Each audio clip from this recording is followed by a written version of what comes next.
अच्छा इफ्तिखार साहब, अब उनकी फौरी गिरफ्तारी के भी अहकाम जारी कर दिए गए हैं। आईजी को भी इस हवाले से कॉपी भिजवा दी गई है।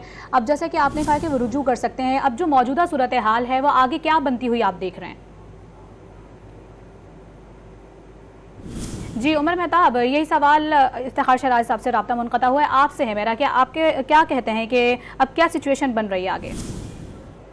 सिचुएशन तो ये बन गई है कि अब चेयरमैन पीटीआई के खिलाफ एक जजमेंट जो है वो आ गई है और इस जजमेंट के तहत उनको जुर्म का मुर्तकिब जो है वो पाया गया है, जिसके तहत अब आगे सिचुएशन ये बनती है कि जो नाअहली है वो अब उनकी हो गई है और चेयरमैन पीटीआई जो है वो अब पब्लिक ऑफिस होल्डर के लिए जो है वो नाअहल हो चुके हैं।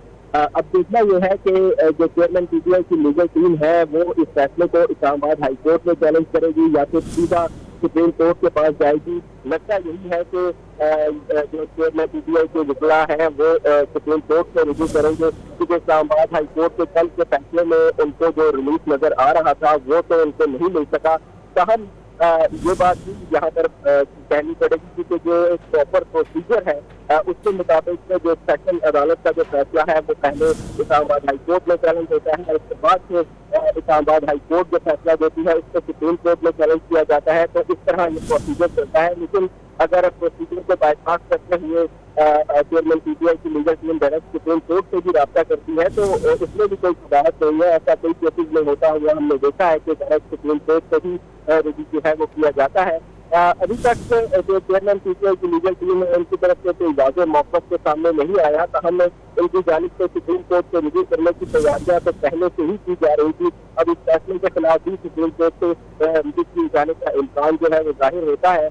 एक बड़ा फैसला इस्लामाबाद की मकामी अदालत की जानिब से दिया गया है। काफी तेज तरीन ये ट्रायल जो है वो जज हुमायूं दिलावर की जानिब से चलाया गया था और इस ट्रायल में बारहा चेयरमैन पीटीआई के वकला को बार बार मौके फराहम किए गए, लेकिन उनके वकला जो थे उनकी जानिब से इस केस को इतना सीरियस नहीं लिया गया, या ये भी हो सकता है कि कोई नई टैक्टिक्स के तौर पर जो है वो पेश नहीं हुए और उनको लगा होगा कि अगर हम पेश नहीं होते तो शायद अदालत जो है वो मामले को इंतवा का शिकार करती रहे, लेकिन अदालत की जानिब से जो है इसको इंतवा का शिकार नहीं किया गया। उन्होंने जो फैसला रिजर्व किया था 12 बजे, उसको 12:30 बजे सुना दिया और सुनाते हुए चेयरमैन पीटीआई को जो है वो मुजरिम करार दे दिया है। जी।